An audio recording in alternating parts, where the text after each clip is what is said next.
A trader sells 30 kgs of sugar at rupees 1000. A customer asks 24% discount and trader agreed to it, but instead of 1 kg, he gives 5% less sugar. Okay, what is the effective discount of the customer gets? Okay, అంటే 1 kg కి 5% అంటే 50 grams.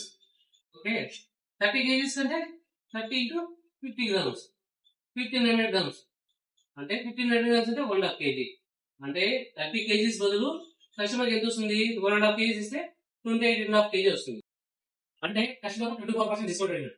అంటే 1000 లో 24% అంటే 1000 into 24/100, 0.0000 240. అంటే మొత్తం మీద ఎంత? 240 రూపీస్ డిస్కౌంట్ ఇవ్వాలి. 1000 లో 240 పోతే 760. అంటే కస్టమర్ కి 20 kgకి 760 పడుతుంది. అప్పుడు మనం ఏం చేయాలంటే కస్టమర్ 30 kgs ఎంత పడుతుంది అని మనం 28 అంటే ఏమనుకోవచ్చు? 28 into 1/2 అంటే 228 57/2 అనుకోవచ్చు. అంటే 57/2 is equal 760 అయితే 30 అయితే అవుతుంది మనం చూసుకోవాలి. 30 అనేది 20/760 అయితే 50 30 అనేది ఎక్కువ అవుతుంది. కాబట్టి ఎక్కువ బై తక్కువ వేసుకోవాలి. ఎక్కువ బై తక్కువ 57/2 ఇంటూ 760. ఎక్కువ ఏమవుతుంది? అక్కడికి వెళ్ళిపోతుంది. 30/57 ఇంటూ 760/2.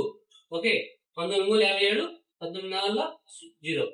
3 ఒకట్ల 3 10 10 into 40 into 20.